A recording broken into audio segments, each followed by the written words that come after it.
o sea, son reacciones exotérmicas, y van a necesitar que se les suministre energía en forma de calor. En este caso, vamos a ir calculando toda la energía que se hay que ir suministrando. Primero, la primera entrada sería la bomba, la que es la que va a estar enviando el caudal. ¿Por qué esta envía energía? Porque mediante energía eléctrica va a hacer mover los rodetes que van a empujar o a impulsar el fluido del petróleo a través de los procesos. En este caso pueden leer lo que está aquí escrito. Está la tabla de elección de la bomba, dependiendo al caudal que está descrito directamente en el problema, y la altura estimada. Entonces, tenemos una bomba en la cual trabaja tanto kilowatts al día. Partiendo, vamos al primer calentador, que es la primera etapa antes de entrar directamente ya a los procesos. El primer calentador, como dice aquí, para calentar se utiliza la fórmula general del calor transferido. Tenemos que Q es igual al flujo másico por el CP por el delta T. El delta T en este caso pues nos lo da, o lo podemos calcular. El flujo másico pues lo tenemos, y el CP lo vemos directamente en el programa. Nos da un valor en kilojoule hora, el cual lo transformamos a kilowatts. Aquí podemos ver que el valor del delta T es el que tenemos arriba, y el duty o el calor como tal, la energía, está en 9,39007 kilojoules. Y aquí pues tenemos que es 8,9123457 kilojoules. Sería de la misma manera. Por tanto, tenemos un cálculo que equipara a lo que es el resultado dentro del programa. Continuando, para el separador vertical, en este de aquí no tiene una energía como tal, ya que si no separa básicamente lo que son los gases y el fluido más denso. Por tanto, este absorbe energía del fluido caliente, simplemente lo separa. Lo que se hace hacer es un balance, sumando estas energías y obteniendo una igualdad. Aquí podemos ver las energías de cada uno de los procesos, el producto que entra y de los productos que salen. O sea, la energía se separa, en este caso. Para el horno del separador, después del separador, los productos más densos pasan a un horno. Igual que en el primer horno, pues él será igual por la fórmula general.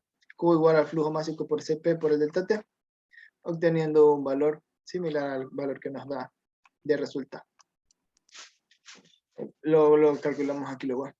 Para el mix, pues simplemente este de aquí no se hace un cálculo, pues está explicado aquí abajo. Usted lo lee. Para la torre de destilación, que es mucho más compleja, vamos a calcularla por dos partes y discriminando algunas otras. En este caso, vamos a calcular primero el condensador. El condensador, pues, al ser un intercambiador de calor como tal, vamos a calcular por la general de Q, flujo másico CP por el delta T. Aquí tenemos para cada una de las salidas. Para la salida de gas, la salida de nafta, el del reflujo y el del agua. Y sumamos todos esos valores. Este valor está en kilojoules hora, perdón, aquí no en kilogramos.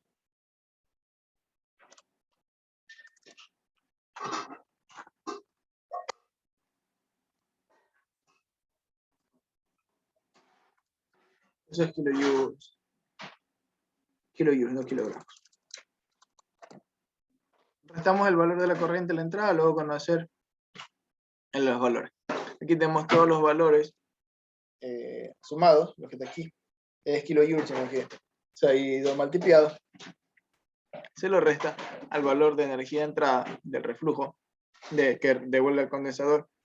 Y para esto de aquí tenemos un valor positivo, en este caso, al valor que nos da aquí, en el condensador Q, que es la energía que se devuelve, 4,996 a la 8. ¿Qué es el valor de aquí? Solo que está multiplicado, kilogramos, es kilojoules. Para el reboiler bajo, en este caso es la parte baja de la torre de destilación atmosférica. Tenemos un reboiler por el cual pasan otros productos. En este caso vamos a calcular para cada uno de ellos, como el queroseno, el del retorno. Se hace una suma de ellos y al momento de obtener la suma lo vamos a restar directamente para el flujo que se devuelve. Aquí podemos ver un diagrama más o menos cómo está formado y podemos leer esto que está aquí. Así pues, también podemos leer esta parte de aquí, que es el por qué se eliminan o desprecian otras partes de la torre de destilación, y pasamos directamente a cómo se vería la torre de destilación con cada una de sus etapas. El condensador, el reboiler, las otras partes de etapas en las cuales se obtienen otros productos y los calentadores que existen dentro de la torre como tal.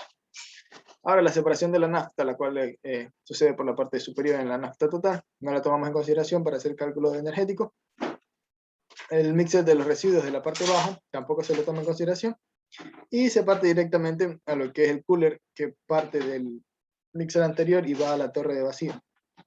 Por ser un cooler y funciona como un intercambiador de calor, directamente lo calculamos por la ecuación principal.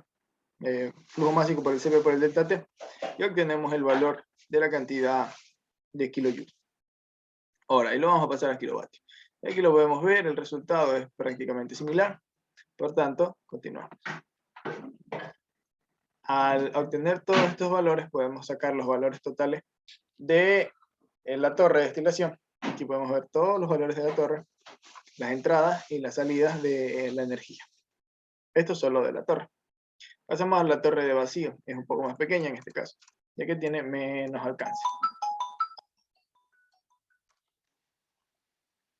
En este caso, para la torre, pues básicamente vamos a calcular cada uno de ellos. En este caso, el cooler principal, que es el que podemos ver aquí, que es el que va enfriando todo lo que se envía dentro de la torre. Esta es la parte interna, no confundir con el cooler que está externo al mismo. Vamos a calcular por la fórmula general. En este caso, pues obtenemos el flujo de energía. Aquí podemos verlo. Teniendo el delta de temperatura, obtenemos en correspondencia a lo que es la energía. Y para ahí calculamos cada una de las corrientes. La salida del overflash back, la salida del LVGO, los del residuos back, la salida de HVGO, y la sumatoria de todos pues nos da el valor final que estamos buscando. En este caso, no el que tenemos aquí. Ahora, partiendo de la unidad de FCC, que es más de las más importantes, pues primero tienen que leer todo esto de aquí. Bla, bla, bla, bla. Al momento de leer todo eso de ahí, calculamos lo que son las energías restantes y obtenemos un valor de la energía general del proceso en la unidad FCC. Por tanto, se lee la parte de aquí y aquí tenemos un pequeño stream de energía en las cuales salen las principales energías, las cuales son añadidas.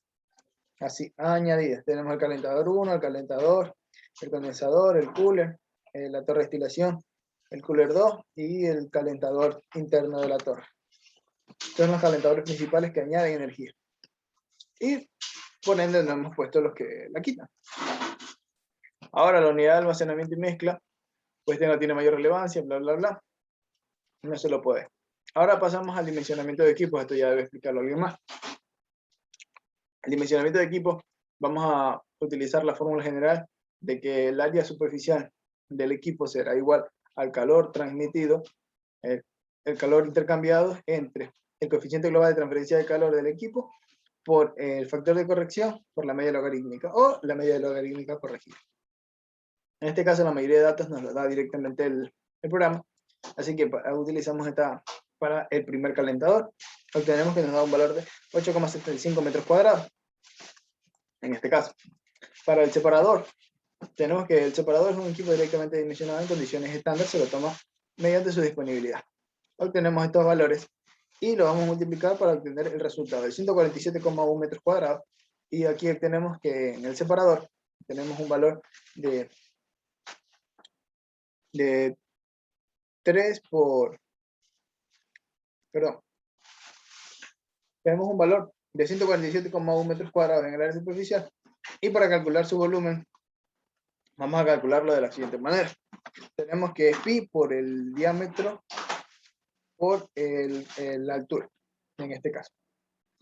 Puede ser diámetro como puede ser el radio, y multiplicamos directamente que el valor de pi por el diámetro, que lo tenemos aquí, y la altura, que también la tenemos, va a ser igual al 146,7, que está muy acercado al valor que directamente nos da el volumen, 135.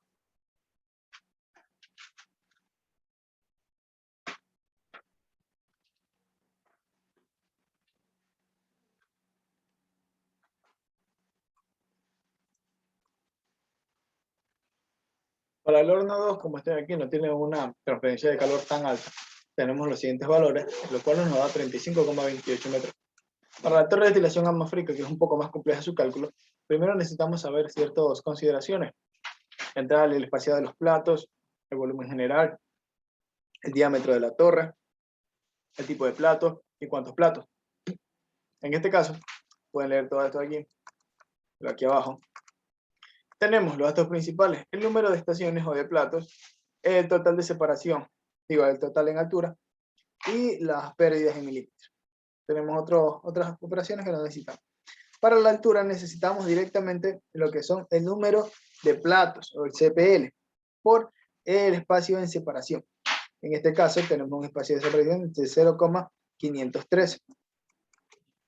Podemos verlo directamente en otros cálculos, como aquí el try space, que da en 0,5, y aquí nosotros hemos cogido el valor de 0,53 para tener un valor más cercano, o variar un poco en el valor. Tenemos la altura de 14,534, que nos da un valor de total en altura de 14,50. Tenido el valor de altura podemos calcular el volumen será igual a pi por el radio cuadrado por altura. Tenemos el radio, tenemos la altura, y calculamos directamente el volumen, lo dividimos entre el número de platos totales, y para el número de platos totales tenemos un valor en volumen de 140,47, cuando nos da que el volumen total desde aquí es de 149,7. Dado eso ahí, podemos calcular, conocer el fluido, tal, se puede leer esta parte de aquí. Y luego sabemos el área superficial. Para el calor intercambiado tenemos esta media logarítmica por el coeficiente global de transferencia de calor, y obtenemos el área superficial. Para el cooler de la torre, el que pasa de torre atmosférica a torre de vacío, tenemos los siguientes datos, en los cuales vamos a calcular y nos da un valor de área superficial de 5,441 metros cuadrados. Para la torre de vacío, similar a la torre de destilación atmosférica, tenemos primero ciertas consideraciones, como el número de platos, el espaciado entre los mismos, y demás. Por lo que, para el número de platos lo vamos a multiplicar por el espaciado, que en este caso será 0,506. Vamos a obtener un valor en altura, y ese valor de altura lo vamos a multiplicar por el radio al cuadrado por pi, y nos obtendremos el volumen. Y ese volumen lo vamos a dividir entre el número de platos para que nos dé el volumen total. En este caso el volumen total, al ser una torre más pequeña, será de 0,8941 metros cúbicos. De esta manera pasamos a la unidad FCC.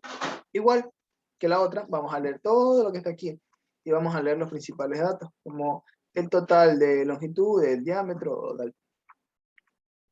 y cada de estos parámetros, los cuales son calculados directamente por el fluido, el CP y otras consideraciones. Por su complejidad no lo calculamos directamente nosotros. Luego, para el tanque de almacenamiento, pues tenemos que leer esto prácticamente. Esta es la entrada en kilogramos hora, hasta el kilogramos día, y cómo se va a estar evacuando todo lo que entra por día, calculamos de la siguiente manera.